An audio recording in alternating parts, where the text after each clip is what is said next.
Despite being one of the major world religions, many people are unaware of some of the basic facts about the Hindu religion. Because there's no one set way Hinduism should be practiced, most Hindus just refer to it simply as a way of life. Hey, thanks for coming back to FTD Facts. My name is Leroy Kenton, and here are some surprising and interesting facts about Hinduism. But before we jump into the facts, I want to know, guys, what do you think of first when you hear the word Hinduism? Sound off down below in the comments section. Is it yoga? Is it meditation? Is it Hindu gods? I don't know. I'm interested to see what you gotta say. Okay, so for our first fact, Hinduism has approximately 1.1 billion followers globally, which works out to be 15% of the world's total population.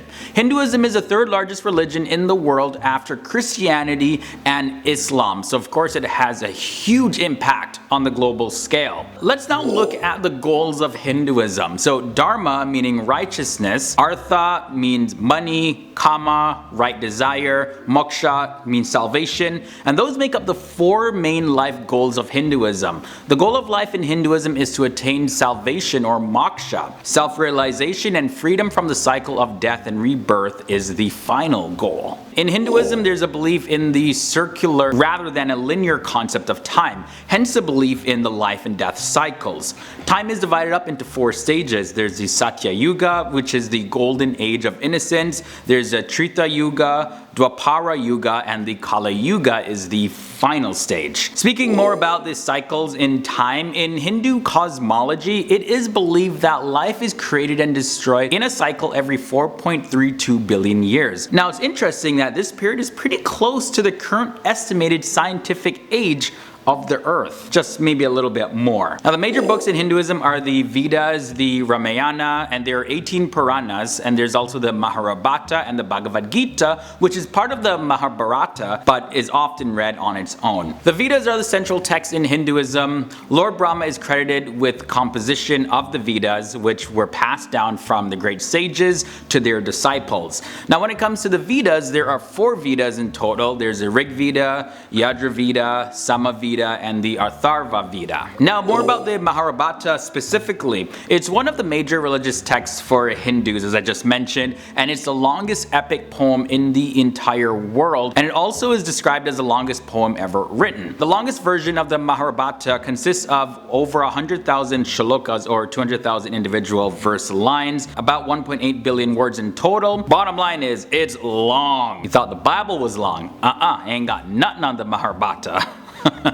You'll also find some gender equality in Hinduism, and what I mean by that is Hinduism is perhaps the only religion that really shows off almost an equal number of male and female deities. Now deities are of both genders and they're equally worshipped. And by the way, these deities aren't supreme gods, they're just avatars of the supreme god. The next thing I want to share is that it is one of the few religions that does not consider the pursuit of wealth to actually be a sin.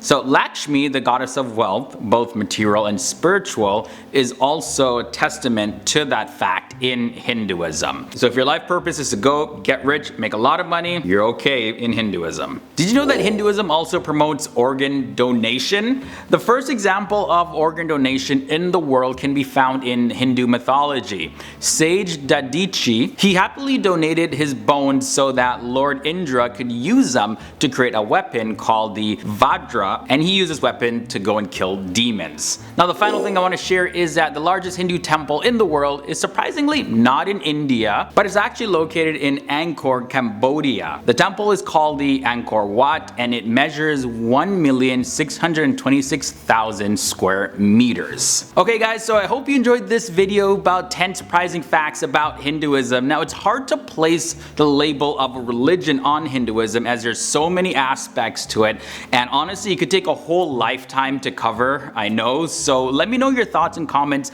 down below, and yeah, let me know also what comes to mind when you first think about Hinduism. Now if you enjoyed this video, you thought it was interesting and educational at the same time, you can check out another one of our related videos. Tap the annotation right here.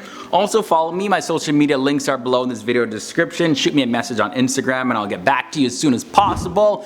Hit that subscribe button as well and ring that bell so you'll be notified of our daily episodes here on FTD Facts. Okay, you guys have been awesome. Thanks for hanging out with me. I'll see you tomorrow in another episode.